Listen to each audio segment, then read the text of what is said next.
राजकीय मतभेद बाजूला ठेवून काम केल्यानंच जिल्हा बँकेचा उत्कर्ष. पालकमंत्री राधाकृष्ण विखे पाटील, सहकार मंत्री बाबासाहेब पाटील यांच्या उपस्थितीमध्ये नगर जिल्हा बँक मुख्यालय नूतनीकरण आणि ई लॉबीचं लोकार्पण. शेतकरी, महिला बचत गट आणि ग्रामीण विकास हेच आमच्या कामाचं केंद्र. पालकमंत्री विखे पाटील. नगर जिल्हा मध्यवर्ती सहकारी बँकेचा इतिहास हा सहकार, शिस्त आणि प्रामाणिकपणाचा आहे. मोतीभाऊ फिरोदिया, पद्मश्री विठ्ठलराव विखे पाटील, मारुतराव घुले पाटील, सहकार महर्षी भाऊसाहेब थोरात यासारख्या अनेक दिग्गजांच्या मार्गदर्शनामुळं ही बँक आजही प्रगतीच्या शिखरावर आहे. राजकीय मतभेद बाजूला ठेवून फक्त शेतकरी आणि ग्रामीण विकासाच्या कार्यावर लक्ष केंद्रित केल्यामुळंच नगर जिल्हा बँकेचा उत्कर्ष साधला, असं प्रतिपादन राज्याचे जलसंपदा मंत्री आणि जिल्ह्याचे पालकमंत्री राधाकृष्ण विखे पाटील यांनी केलं. राज्याचे सहकार मंत्री बाबासाहेब आबा पाटील यांच्या शुभ हस्ते आणि पालकमंत्री राधाकृष्ण विखे पाटील यांच्या अध्यक्षतेखाली जिल्हा बँकेच्या मुख्यालयाचे नूतनीकरण आणि ई लॉबीचं लोकार्पण शनिवारी संपन्न झालं. यावेळी आमदार संग्राम जगताप, आमदार मोनिकाताई Rajale, chairman Chandrashekhar Patil Ghule, vice chairman Madhavrao Kanawade, संचालक भानुदास मुरकुटे, अमोल राळेभात, करण ससाणे, गीतांजली शेळके, सीताराम गायकर, प्रशांत गायकवाड, अरुण तनपुरे, गणपतराव सांगळे तसंच माजी आमदार नरेंद्र पाटील घुले, राजेंद्र नागवडे, क्षितिज घुले आणि बँकेचे मुख्य कार्यकारी अधिकारी रावसाहेब वरपे हे व्यासपीठावरती उपस्थित होते. आपल्या अध्यक्षीय भाषणामध्ये पालकमंत्री राधाकृष्ण विखे पाटील म्हणाले, राजकीय मतभेद बाजूला ठेवून शेतकऱ्यांच्या हिताचे, ग्रामीण विकासाचे काम केल्यानंच ही बँक मजबूत राहिली आहे. राजकारणातील बेशिस्त आणि तात्पुरती सत्ता ही स्वार्थासाठी वापरल्यामुळं अनेक बँका कोसळल्या. मात्र नगर जिल्हा बँकेनं आर्थिक शिस्त आणि पारदर्शकता यामुळे जनतेचा विश्वास जिंकला. ते पुढे म्हणाले की आघाडी सरकारच्या काळामध्ये चौकशीच्या नावाखाली संस्थावर दहशतवाद केला गेला. त्या काळात सहकारी साखर कारखाने खाजगी झाले, अनेक बँका उद्ध्वस्त झाल्या. पण आज आपण सहकार चळवळीला पुन्हा सशक्त करून गतवैभव मिळवण्याचा निर्धार केला आहे. स्वर्गीय अजितदादा पवार यांच्या आठवणींना उजाळा देत ते म्हणाले, दादांनी आर्थिक शिस्त ठेवून पुणे जिल्हा बँकेला देशातील अग्रगण्य बँक बनवलं. त्यांच्याप्रमाणेच नगर जिल्हा बँकेलाही अशाच प्रामाणिकपणानं पुढे न्यायचं आहे. विखे पाटील यांनी पुढे सांगितलं की महिला बचत गट हे खऱ्या अर्थानं ग्रामीण अर्थव्यवस्थेचा कणा आहेत. लाडक्या बहिणींचे सबलीकरण हीच आमची जबाबदारी आहे. जिल्हा बँकेनं महिला गटांना पतपुरवठा करून त्यांच्या हातात आर्थिक शक्ती द्यावी. सहकार मंत्री बाबासाहेब पाटील यांनी आपल्या मार्गदर्शनपर भाषणामध्ये सांगितलं की नगर जिल्हा बँकेची वाटचाल ऐतिहासिक आहे. आज या बँकेच्या मुख्यालयाचे आधुनिक स्वरूप पाहून ती सहकारी बँक नव्हे तर एक कॉर्पोरेट ऑफिस वाटतं. हेच या बँकेच्या प्रगतीचं द्योतक आहे. पद्मश्री विठ्ठलराव विखे पाटील आणि धनंजयराव गाडगीळ यांनी सहकाराची पायाभरणी केली. सामान्य माणसांच्या जीवनामध्ये आर्थिक क्रांती करण्याचं कार्य नगर जिल्ह्यानं सिद्ध केलं आहे. आता काळानुरूप स्पर्धेमध्ये टिकण्यासाठी आधुनिक तंत्रज्ञान आणि AI चा वापर आवश्यक आहे. शेतीसाठी आर्टिफिशियल इंटेलिजन्स अर्थातच AI हे उपयुक्त ठरेल.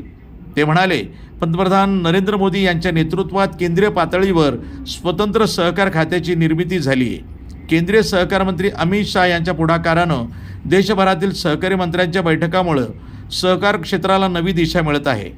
कार्यक्रमादरम्यान दोन्ही मंत्र्यांनी स्वर्गीय शिवाजीराव कर्डिले यांच्या कार्यशैलीचं स्मरण करत त्यांना आदरांजली वाहिली. बँकेच्या नूतनीकरणाची संकल्पना पालकमंत्री विखे पाटील यांच्या अध्यक्षतेच्या काळात आकारास आली. तिला स्वर्गीय उदय शेळके यांनी गती दिली आणि स्वर्गीय शिवाजीराव कर्डिले यांच्या काळात ही इमारत पूर्णत्वाला पोहोचली. उद्घाटनाच्या वेळी त्यांच्या अनुपस्थितीची खंत सर्वांनी व्यक्त केली. या कार्यक्रमाचे प्रास्ताविक चेअरमन चंद्रशेखर पाटील घुले यांनी केलं, तर मुख्य कार्यकारी अधिकारी रावसाहेब वरपे यांनी आभार प्रदर्शन केलं.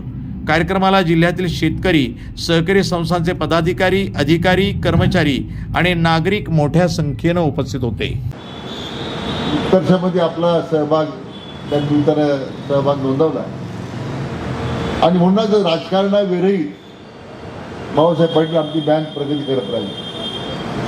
अनेक पक्षाचे लोक बँकेत आहेत, पण ज्यावेळी बँकेचा प्रश्न येतो, बँकेमध्ये धोरण ठरवण्याचा प्रश्न येतो, त्यावेळी राजकारणाचे जोडे बाहेर ठेवून जिल्ह्यातल्या शेतकऱ्यांच्यासाठी, जिल्ह्यातल्या सहकारी कारखानदारीसाठी एकत्र बसून निर्णय करण्याची जी क्षमता आहे ती परंपरा जिल्हा बँकेमध्ये निर्माण झालेली आहे. ते मुद्दाम आपल्याला सांगितलं पाहिजे की अशा क्वचित राज्यातल्या बँकात आपण सहकार मंत्री आहेत, आपल्याला माहिती आहे की बहुतेक बँका 600 मिलियन खाली गेलेल्या आहेत. 4-5 बँका टिकून आहेत. आपली जिद्द आमची बँक आहे, तुमची लातूरची बँक आहे, मराठवाड्यामध्ये एकच बँक आहे, सातारा मध्यवर्ती बँक आहे, पुणे आहे, कोल्हापूर आता सुधारली, सोलापूरची अवस्था आणखी तशीच आहे. मुठभर बँका फक्त टिकलेल्या आहे. आणि फक्त राजकारणामुळं आणि कारभारातला बेशिस्तपणा आणि तात्पुरत्या स्वरूपाच्या मिळणारी सत्ता ही स्वतः करता गाजवायची या भूमिकेतून राज्यातल्या या शेतकऱ्यांच्या कामगिरी ठरणाऱ्या जिल्हा मध्यवर्ती बँका यांची पूर्ण वाताच आहे. या पार्श्वभूमीवर आपली जिल्हा मध्यवर्ती बँक जी काम करते, मला बँकेच्या अनेक लोकांनी अध्यक्षपद भूषवलं, संचालकपद भूषवलं. आजही चंद्रशेखर पाटील, माधवराव आणि त्यांच्या संचालक मंडळाच्या पद्धतीने काम करतं. मला आपल्या सर्वांच्या वतीने त्यांचं सुद्धा मनापासून अभिनंदन करायचं. आज देशाच्या पातळीवर सहकार चळवळीमध्ये बदल होतोय. संपल्या, कितीपत संस्था संपल्या म्हणून आज मल्टी स्टेट कॉर्पोरेटकडे जाण्याचा लोकांचा कल का वाढला? ही आपल्या राज्यातल्या सहकार चळवळीचं अपयश आहे. बाबासाहेब, हे तुमचं पुढं आव्हान आहे की या सहकारी चळवळीची निकोपाट कशी होईल. मागच्या 20 वर्षाच्या काळामध्ये सहकार जो दहशतवाद निर्माण करण्याचा प्रयत्न झाला, पदाचा दुरुपयोग करून संस्था बंद करण्याचा प्रयत्न झाला, संस्था उद्ध्वस्त करण्याचा प्रयत्न झाला. बाबासाहेब पाटील, हे तुम्ही होऊ देऊ नका. तुमच्यावर फार मोठी जबाबदारी आहे. मला स्वर्गीय अजितदादांची आठवण होती की राजकीय मतभेद पूर्वी काही असतील, परंतु सहकारी बँकेला उर्जित आवाज देण्यामध्ये त्यांचा नेहमी पुढाकार राहिला. आज आपल्या देशामध्ये पुणे जिल्हा मध्यवर्ती बँक सगळ्या अग्रक्रमांकावर 1 नंबरला आहे.